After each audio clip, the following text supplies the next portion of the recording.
विषयाची आपल्याला कल्पना आहे। या वर्षी एकतर पाऊस खूप आधी सुरू झाला आणि आत्तापर्यंत ज्या ज्येष्ठ शेतकऱ्यांना भेटलोय, अगदी 90 वर्षाचे काही भेटले, एक दोन ठिकाणी तर 90च्या पलीकडे ज्यांची वय आहेत असे सुद्धा शेतकरी दादा भेटले आणि त्या सर्वांचं म्हणणं असं होतं की त्यांच्या आयुष्यात एवढी मोठी आपत्ती कधीही त्यांनी अनुभवली नव्हती। साहजिकच आहे, मोठी आपत्ती म्हटल्यानंतर नुकसानही तेवढंच महाप्रचंड झालेलं आहे।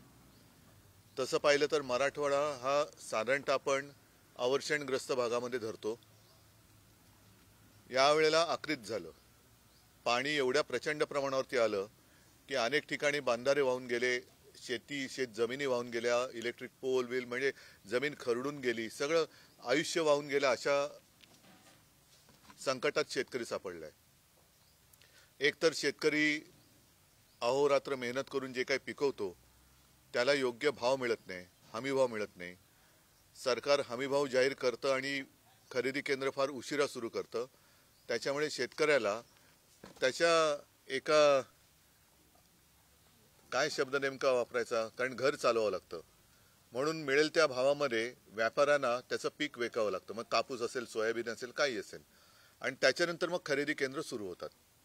यावर्षी तर हाती पीकच लागलं नाही, संपूर्ण जमीन खरडून गेली, घरदारं वाहून गेली, वह्या पुस्तकं, गुरं ढोरं सगळं, म्हणजे काही असं राहिलंच नाही।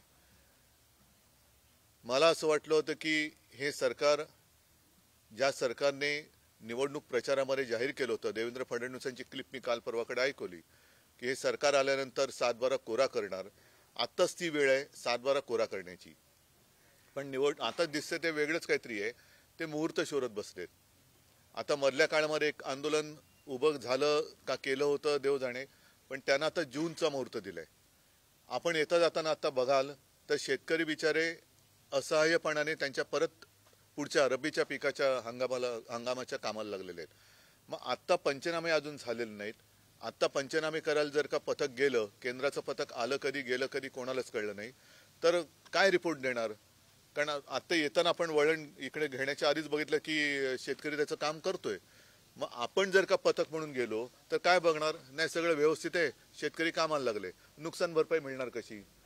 पीक विमा ही सुद्धा एक मोठी थट्टा आहे, कारण त्यातले महत्वाचे ट्रिगरच काढून टाकले। आणि मी जे कागद सुद्धा दाखवले, कोणाला 6 रुपये, कोणाला 3 रुपये, कोणाला 2 रुपये, कोणाला 21 रुपये, म्हणजे नुकसान भरपाई तर दूर, कर्ज डोक्यावरती चढलंय। रब्बीचं कर्ज हे मिळणार की नाही मिळणार, त्याच्यासाठी परत गहाण काय टाकणार? खरडून गेलेली जमीन बँक गहाण म्हणून स्वीकारणार का? आणि आधीच ती गहाण जर टाकलेली असेल तर दुबार पेरणीसारखी दुबार गहाण घेणार का? म्हणजे काय प्रश्नातून प्रश्न निर्माण होत आहेत। म्हणून मी ज्या वेळेला त्यांनी जूनचा मुहूर्त काढला तेव्हाच 2-3 प्रश्न विचारले होते की जूनमध्ये जर तुम्ही कर्जमुक्ती करणार असाल तर तोपर्यंत हप्ते फेडायची की नाही फेडायचे, नवीन कर्ज मिळणार की नाही, नवीन मिळालेले कर्ज सुद्धा फेडायचं की नाही फेडायचं। कारण एका बाजूला मुख्यमंत्री सांगतात जूनमध्ये कर्जमुक्ती करणार, तर दुसऱ्या बाजूला अर्थमंत्री बोलतायत की नियमितपणाने कर्जाची तुम्हाला सगळंच फुकट पाहिजे का, तुम्ही कर्जाचे हप्ते नियमित फेडा। म्हणजे नक्की काय करायचं शेतकऱ्यांनी हे कळण्याचं झालेलं आहे। आणि जे पॅकेज जाहीर केलं, मोठं आकर्षक शब्दांमध्ये मुख्यमंत्र्यांनी पॅकेज जाहीर केलं, 31,000 साधारणतः 800 कोटीचं, आणि घोषणा करताना सांगितलं की इतिहासातलं सगळ्यात मोठं पॅकेज, हे इतिहासातली सगळ्यात मोठी थाप आहे। कारण तुम्ही साक्ष आहात, तुमच्या कॅमेऱ्याने सगळं टिपलेलं आहे, कसे शेतकरी व्यथा मांडतायत, कशा महिला आहेत, कसे आजोबा बोलतायत, कसे इतर तरुण बोलतायत, हे सगळं तुम्ही तुमच्या माध्यमातून जनतेसमोर आणलं, म्हणून मी पहिल्या प्रथम तुम्हाला सुद्धा धन्यवाद देतोय। ही वस्तुस्थिती आहे, हेच तर सांगण्याचा माझा हा प्रयत्न होता। मी काही इथे भाषण करण्यासाठी किंवा सभा घ्यायला आलो नाही। म्हणजे सरकार जे बोलतंय ते आणि जमिनीवरची वस्तुस्थिती, शेतकऱ्यांच्या व्यथा ह्या जनतेसमोर आणायला आणि सरकारचं ढोंग वेशीवर टांगायला मी हा जो काही संवाद दौरा केला तो आता 2 माझ्या बैठका राहिल्या, पण हा 4 दिवस मी त्याच्यासाठी केला। हे सगळं पाहिल्यानंतर माझ्या मनात ज्या गोष्टी आल्या ते मी बोलत आलेलो आहे। 2 गोष्टी मी शेतकऱ्यांना सांगितल्या, पंचनामे झालेले नाहीत। म्हणजे आपले खासदार संजय जाधव त्यांच्या इकडे तर एका तहसीलदाराने सांगितलं की तुम्ही मुख्यमंत्र्यांकडे जा, कदाचित ती त्याची सुद्धा मजबुरी असेल, कारण वरनच काही आलेलं नाही, त्या आडात नाही तर पोहरात कुठून येणार. त्याच्यामुळे वरनच पैसे आले नसतील तर तहसीलदार तरी काय करणार. पण तहसीलदार जर का मगरुरीने वागत असेल तर मला वाटतं त्याला उचलून मुख्यमंत्र्यांच्याकडे न्यायला लागेल.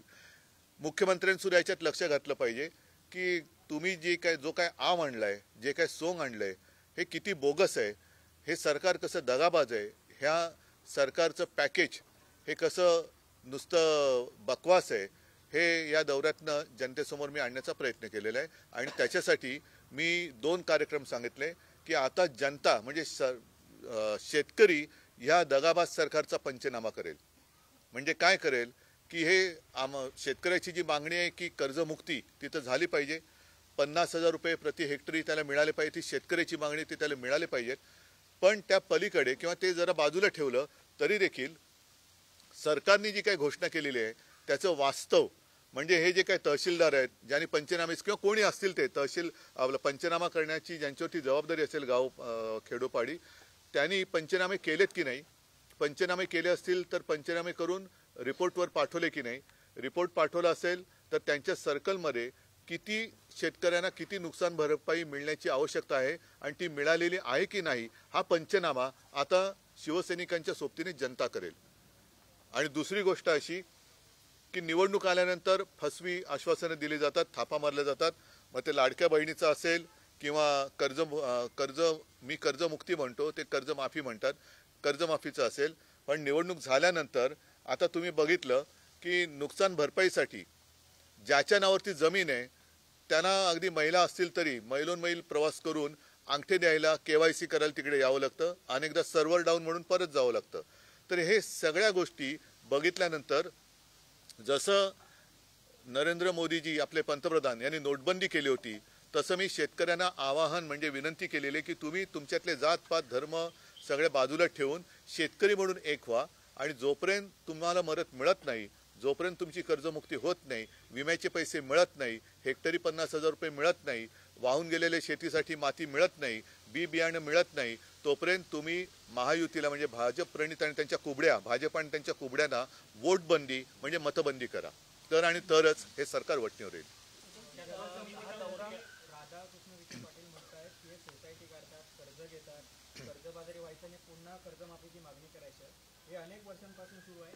राधाकृष्णांच्या साखर कारखान्याला आतापर्यंत किती वेळा थकबाकी, थकहमी, कर्जमाफी, कर्जमुक्ती वगैरे काय काय केले त्यांनी तो हिशोब मांडावा पहिला.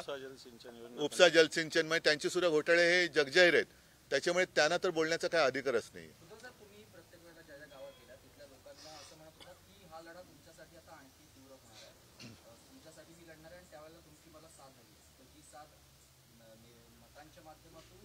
नाही, आता तर निवडणूक नाहीच आहे.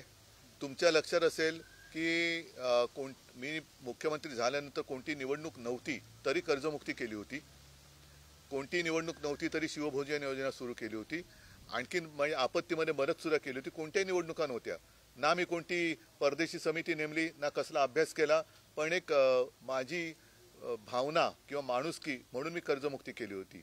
आता सुद्धा जो लढा उभारायचा आहे तो लढा ह्याची सुद्धा आठवण करून देतो की काही वर्षांपूर्वी ह्या विमा कंपन्या ज्या आहेत, आताची मला परिस्थिती कशी माहिती नाही, पण त्यावेळेला विमा कंपन्यांचे जे दलाल होते ते शेतकऱ्यांकडनं ते हप्ते म्हणजे त्याला हप्ता म्हणतात ते घ्यायचे. आता मध्ये सरकारने 1 रुपयात पीक विमा योजना काढली होती, ती रद्द केली.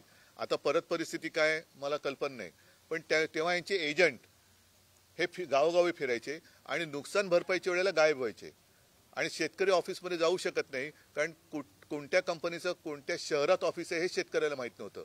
म्हणून आम्ही ती माहिती घेऊन त्या ऑफिसवरती शहरात मुंबई आणि पुण्यात मोर्चे काढले होते आणि त्याचा परिणाम असा झाला की काही हजार शेतकऱ्यांना त्यावेळेला योग्य ती नुकसान भरपाई मिळाली होती.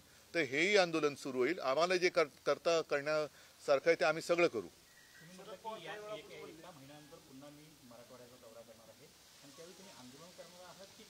नाही, आता म्हणून मी शिवसैनिक आणि शेतकऱ्यांना एक विनंती केली की तुम्ही पहिला दगाबाज सरकारचा पंचनामा करा. म्हणजे हे जे काही कार्यालय आहेत ज्यांच्या हातामध्ये पंचनामे किंवा मदत वितरण करण्याचे अधिकार आहेत त्यांच्या ऑफिसमध्ये जाऊन बसा आणि त्यांना विचारा तुम्ही पंचनामे किती लोकांचे केले, अजून केले का नाहीत. केलेत, आता केले तर काय म्हणून करणार, कसे करणार? कारण आता मी म्हटलं तसं शेतकरी पुन्हा कामाला लागलाय, तर पंचनामा कसा करणार तुम्ही? नुकसान भरपाई कशी मिळवून देणार? तर त्याचे पंचनामे म्हणजे त्याची यादी ही रोज आता त्या अधिकाऱ्यांनी त्याच्या ऑफिसच्या कार्यालयाच्या दारावरती म्हणजे बोर्डावरती लावली पाहिजे की माझ्या अखत्यारीत एवढे शेतकरी येतात, त्यांचे एवढ्याचे मी पंचनामे केलेले आहेत, एवढ्यांना एवढं नुकसान भरपाई मिळणं हे क्रमप्राप्त आहे, एवढ्या जणांचा मी रिपोर्ट पाठवलेला आहे, एवढ्याने एवढी मदत केलेली आहे. हे आता पंचनामे हे जनता करेल. तुमचा हा सगळा दौरा सुरू झाला, तुम्ही शेतकऱ्यांच्या अडीअडचणी व्यथा मांडताय. तुमचा दौरा सुरू असतानाच काही जिल्ह्यामध्ये मदत निधीचं वाटप सुरू झालं, याकडे कसं बघताय? चांगली गोष्ट आहे, पण ते जसं ठिबक सिंचन असतं तशी ठिबक मदत नकोय, कारण वाहून जाताना एकदम वाहून गेलेलं आहे. त्याच्यामुळे मदत सुद्धा एक रकमी मिळाली पाहिजे. आणि ती मदत जसं मी ते आकडेवारी तुम्हाला सांगितले ना, पेपरमध्ये चाललेली आहे, प्रति गुंठा किती रुपये. म्हणजे आज शेतमजूर जर असेल तर त्याला दिवसाला 500 रुपये प्रतिदिन मिळतात, तर हे 150 रुपये, 127 रुपये, 250 रुपये पर गुंठा अशी मदत म्हणजे अगदी थट्टा आहे. मुख्यमंत्री असं म्हणतात की काही ठिकाणी मदत पोहोचली नाही, हे त्यांनी मान्य केलं, पण ते असं म्हणतात की टप्प्याटप्प्यानं मदत पोहोचली आहे आणि उद्धव ठाकरेंच्या या सगळ्या संवाद दौऱ्याला फारसा प्रतिसाद नाहीये. ठीक आहे ना, तुम्ही बघितलेलं आहे प्रतिसाद आहे की नाही. त्यांना मुख्यमंत्र्यांना बिहारमध्ये कसं कळणार महाराष्ट्रात काय चाललंय? जे घर सोडून इतर राज्यात फिरतायत त्यांना घरातलं दुःख काय कळणार आहे, शेतकऱ्यांचं दुःख काय कळणार? शेतकरी आज टाहो फोडतोय, त्या शेतकऱ्यांकडे बघायला यांना लक्ष द्यायला वेळ नाहीये आणि इतर राज्यात फिरतायत. पहिलं महाराष्ट्र माझं घर आहे ही भावना त्यांच्या मनात नसेल तर त्यांनी याची सुद्धा थट्टा करणं याच्यासारखं मी काय म्हणेन दुर्दैवी प्रकार नाहीये. म्हणजे ही महाराष्ट्रातल्या स्वतःच्या घरातल्या शेतकऱ्यांची थट्टा आहे. तुम्ही जिथे जिथे जातात त्याच्या आदल्या दिवशी काही जणांकडे शेतकऱ्यांना पैसे मिळतात, आनंदाची गोष्ट आहे. मी आदळआपट करायला नाही आलो. माझा दौऱ्याचा उद्देशच हा आहे की मदत मिळालीच पाहिजे, मदत मिळालीच पाहिजे. जी कर्जमुक्ती म्हणतोय, 50,000 रुपये हेक्टरी म्हणतोय, ही तर मिळाली पाहिजे. पण तोपर्यंत आता तुम्ही होतात ना, तो एका गावाचा शेतकरी त्याच्या 40 जनावर दुभत्या म्हशी वाहून गेल्या, ते फोटो पण आहेत, पण त्याला अजून एक पैसा मिळालेला नाही. आता टप्प्याटप्प्याने म्हणजे 40 म्हशींचे टप्पे किती करणार तुम्ही? उद्धवजी, तुमचा हा सगळा दौरा सुरू असताना तर अजित पवारांच्या मुलाचा एक जमीन घोटाळा उघडकीस झाला. आता विजय वडेट्टीवार यांनी एक आरोप केलेला आहे की प्रताप सरनाईक यांनी मीरा भाईंदरमध्ये 3-4 कोटीमध्ये भूखंड घेतले, ज्याची बाजार मूल्य 200 कोटी. बरं, अजित पवारांच्या मुलाच्या आधी कोणाचा घोटाळा आलेला? बरोबर आहे. आता त्याच्या आधी गेल्या विधिमंडळाच्या अधिवेशनामध्ये अंबादास दानवेजींनी आणि अनिल परबांनी कोणाचे घोटाळे काढलेले? म्हणजेच काय, ही लूट आहे, देशाची लूट आहे, जनतेची लूट आहे. आणि परवा तुम्ही विचारत होता की याच्याबद्दल प्रतिक्रिया द्या. मी तुम्हाला काय म्हटलं होतं, काही होणार नाही, कारण मुख्यमंत्र्यांची हिंमत नाहीये. अमित शहा ज्याला कुबड्या म्हणाले त्या कुबड्या, 2 कुबड्या घेऊन चाललेलं सरकार आहे. ह्या कुबड्या फेकण्याची आज त्यांच्यामध्ये हिंमत नाहीये. मात्र एक गोष्ट नक्की की ज्या पद्धतीने हे जमिनी लुटतायत, पैसे लुटतायत, भ्रष्टाचार करतायत, ही आपल्या देशाची लूट आहे, भारत मातेची लूट आहे. आणि दुर्दैवाने असं आहे की यावर्षी वंदे मातरमला 150 वर्ष झाली. एक जमाना असा होता की भाजपवाले बेंबीच्या देठापासून ओरडून म्हणायचे, इस देश में रहना होगा तो वंदे मातरम कहना होगा. मग मी त्यांना सांगू इच्छितो की ह्या देशाला लुटणारा, भारत मातेला लुटणाऱ्यांना वंदे मातरम म्हणण्याचा अधिकार नाही. तुम्ही भारत मातेला लुटताय, भारत मातेला लुटताय आणि वरती वंदे मातरम म्हणताय. कशी? म्हणजे मातेची लूट करताय तुम्ही, जमिनी लाटतायत, जमिनी ढापतायत, भ्रष्टाचार करतायत, ओरबडून टाकताय भारत मातेला तुम्ही आणि वरती वंदे मातरम म्हणतायत. त्याच्यामुळे भाजपवाल्यांना आणि त्यांच्या या कुबड्यांना वंदे मातरम म्हणण्याचा अधिकार नाही. म्हणतात की या व्यवहाराशी कुठलाही माझा पुराणमय संबंध नाही असं सांगतात आणि दुसऱ्या दिवशी येऊन सांगतात की हा जमिनीचा व्यवहार हा रद्द केलेला आहे. मी म्हणून तुम्हाला म्हटलं ना की यातनं निष्पन्न काही होणार नाही. मोहळांचा भ्रष्टाचार असाच दाबला गेला. त्यावेळेला तर अगदी व्हिडिओ आले होते ना, पैशाच्या बॅगा घेऊन बसलेत, डान्स बारचे पुरावे दिले. अंबादासजी, तुम्ही सुद्धा रोज काय ना काहीतरी अजूनही भ्रष्टाचार काढतातच आहात. त्याच्यामुळे जे भ्रष्टाचार करणाऱ्यांना पक्षात घेऊन त्यांना राजमान्यता देत आहेत, अशा लोकांना वंदे मातरम बोलण्याचा अधिकार नाही. प्रश्न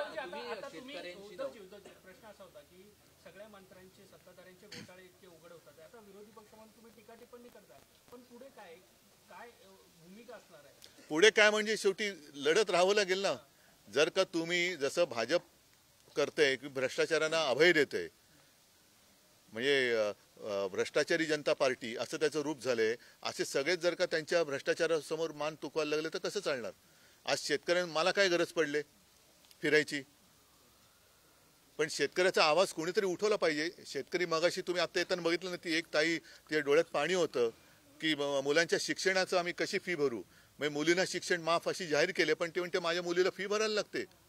मग हे जे वास्तव आहे ना, हे वास्तव जनतेसमोर आणण्यासाठी म्हणून मी हा दौरा केलेला आहे. शेतकऱ्यांशी संवाद साधत असताना स्थानिक स्वराज्य संस्थांच्या निवडणुका पण आहेत, परंतु पदाधिकाऱ्यांच्या देखील बैठका घेत आहेत. हो, कोकणामध्ये देखील अशीच परिस्थिती आहे. कोकणामध्ये मी घेणार ना. आता जेव्हा पदाधिकाऱ्यांची तिथल्या बैठक घेईल तेव्हा तिथली माहिती घेईल. सिंधुदुर्गमध्ये राणे फॅमिलीच्या विरोधामध्ये शिंदे आणि तुमचा शिवसेना हे दोन्ही एकत्र येऊन मी आता गेलो की उद्या त्यांच्याशी बोलेन, काय त्याच्यातलं नेमकं काय आहे ते मला मी जाणून घेईन. पण येऊ शकता, एकत्र येऊ शकतात. अरे हो, पण मला बोलू तर द्या ना. समजा नसेल काय आणि मी उगाच काहीतरी बोलायचं, त्याला काय अर्थ आहे? बघा, जे काय होणार आहे ते जगजाहीर होणार आहे. त्याच्यामुळे मला त्यांना भेटून नक्की काय आहे असं मी ऐकतो, तसं अशा बऱ्याच गोष्टी कानावर येत असतात. उद्धवजी, या सगळ्या दौऱ्यादरम्यान शक्तीपीठ जो मार्ग आहे त्याला देखील लोकांचा विरोध हो, पाहायला मिळतोय. काय लोकांना शक्तीपीठ विषय मी परत वेगळा घेणार आहे. आता ह्या दौऱ्याच्या मध्ये ती सुद्धा ठिकाणं आली आणि त्याच्यामध्ये तिथल्या शेतकऱ्यांनी माझ्याकडे तक्रारी केल्या आणि मी त्यांना पूर्ण पाठिंबा दिलेला आहे. त्याच्यामुळे शक्तीपीठ हा विषय यानंतर आम्ही तो सुद्धा घेणार आहोत. एक क्विंटल न्यूयॉर्कमध्ये कणखर नेतृत्व जे जवाहर मुंदानी हे निवडून आले होते, त्यांना तिकडच्या जाण होती शहराची. तसं आदित्य ठाकरे आपण पाहिलं तर मुंबईमध्ये खूप ऍक्टिव्ह आहे. मला ही बातमी आता कळली आणि नाही, मी तुम्हाला महत्वाचा प्रश्न आहे, कारण मुंबईचं महापौर आदित्य मुंबईचा महापौर होणार ह्या अफवेचा उगम कुठून झाला ही मी थोडीशी माहिती घेतली पत्रकारांकडनं. तर मला असं कळलं की संघामध्ये चर्चा सुरू आहे की 10 वर्ष झाली मोदी देशाचे पंतप्रधान झाले, 5 वर्ष झाले गृहमंत्री अमित शहा आहेत, पण अजूनही त्यांच्या शहराचं नाव अहमदाबाद आहे, ते बदलू शकले नाहीत. म्हणून संघात चर्चा आहे की मोदी किंवा अमित शहानं परत अहमदाबादचं महापौर करून त्यांच्याकडनं प्रस्ताव घ्यायचा अहमदाबादचं नामांतर करण्याचा, असा प्रस्ताव संघात चालू आहे. पण ही संघाची अंदर की बात आहे. कदाचित मोदी किंवा शहानं ते अहमदाबादचं महापौर करून त्यांच्याकडनं नामांतर, कारण काय बघा, अहमदनगरचं अहिल्यानगर केलं, तसं अजूनही विरोधी पक्षात असताना अहमदाबादचं ते कर्णावती करू बोलले होते. आता 10 वर्ष होऊन गेले, 11 वर्ष झाली मोदी पंतप्रधान आहेत. अहमदाबाद ही गुजरातची राजधानी, म्हणजे त्यांचं दोघांचं होमटाऊन, त्या होमटाऊनचं अजून नामांतर होत नाहीये. त्याच्यामुळे अमित शहा किंवा मोदी यांना बहुतेक येत्या काही दिवसात ते महापौर करतील अहमदाबादचा. पालिकेत नामांतराचा प्रस्ताव मंजूर करून ते विधानसभात आणतील आणि आत्ताचे जे कोणी मुख्यमंत्री असतील तो मंजूर करतील, अशी मला अंदर की बात ही कळलेली आहे. तेलंगणाचे मुख्यमंत्री रेवंत रेड्डी असं म्हणतात काँग्रेस म्हणजे मुस्लिम आणि मुस्लिम म्हणजे काँग्रेस. याबद्दल तुमची काय प्रतिक्रिया आहे? ते पोटनिवडणुकीमध्ये असताना प्रचारामध्ये ते अशा प्रकारे बोललेले आहेत. तो त्यांच्यापुरता तो प्रश्न असेल. मला नाही वाटत. आता जसं मुंबईमध्ये सुद्धा इतर काँग्रेसची लोक काहीतरी बोलत असतात, मग ते काँग्रेसची लोक सांगतात ते त्यांचं वैयक्तिक मत आहे. त्याच्यामुळे आता त्याच्यावर रवंत करण्यात काही अर्थ नाही. ज्या जिल्ह्यामध्ये गेला त्या ठिकाणी पदाधिकाऱ्यांच्या बैठका देखील संध्याकाळी झालेल्या होत्या. या बैठकांमध्ये या कार्यकर्त्यांचा काय कल होता? कुणासोबत युती करायला हवी किंवा कुठल्या पक्षासोबत जायला हवं स्थानिक स्वराज्य संस्था निवडणुकांमध्ये? नाही, काही ठिकाणी म्हणजे भांडायचं कोणाच्याच मनात नाहीये. कारण आता बघितलं तर हा जो सगळ्यांचा कारभार चालू आहे बेगुमानपणाने, म्हणजे कोणालाच हे जुमानत नाहीयेत. उघड उघड दिवसा ढवळ्या जमिनी ढापतायत, पैसे लागतायत, काय वाटेल ते चाललेलं आहे. कॉन्ट्रॅक्टर म्हणजे मुंबईची तिजोरी तर फस्तच केलेली आहे. आता शक्तीपीठ महामार्ग सुद्धा शेतकऱ्यांचा विरोध असून गरज नसताना हा ज्याचं सुरुवातच नारळच फुटणार 86,000 कोटींनी आणि त्याच्यानंतर मग तो वाढत जातं. म्हणजे 86,000 कोटींनी सुरुवात झाल्यावर तो 1.5 लाख 2 लाख कोटीपर्यंत जाणार. म्हणजे यांचं उखळ पांढरं होणार आणि शेतकऱ्यांच्या सुपीक जमिनी मारल्या जाणार. शेतकऱ्याच्या हातामध्ये तिथे भिकेचा कटोरा येणार. त्या टोल नाके यांच्याचकडे जाणार. आजूबाजूच्या जमिनी आता यांनी घेऊन मोकळे पण झाले असतील. तिकडे यांची सगळे व्यवसाय येणार, पेट्रोल पंप येतील, मॉल येतील, काय काय काय काय होईल. म्हणजे ह्यांची आबादी ही लुटमार करून होणार. त्याच्यामुळे मला असं वाटतं सगळ्याच पक्षांनी आता शहाणं होऊन याच्या विरोधात एकत्रितपणे लढून यांना हरवलं पाहिजे. सगळीकडे दौऱ्यात फिरताना त्या ठिकाणी शेतकरी म्हणतात की तुमच्या वेळेला 2 लाख रुपयाची आम्हाला मदत मिळाली जेव्हा आमचं कर्ज माफ झालेलं होतं. यावर फडणवीस पवारांना विचारलं तर त्यांनी म्हटलं उद्धवजी ऍक्सिडेंटल असतील ना, पण तुम्ही जो काय आता ऍक्सिडेंट केलाय त्याच्याबद्दल बोला ना. तसं पाहिलं तर देवेंद्र पण ऍक्सिडेंटलच आहेत ना, नाहीतर ते दाढीवाल्याला करणार होते आधी. ठीक आहे, मला बघू आता मोदी किंवा अमित शहा, मला उत्सुकता आहे कोण अहमदाबादचा महापौर होणार.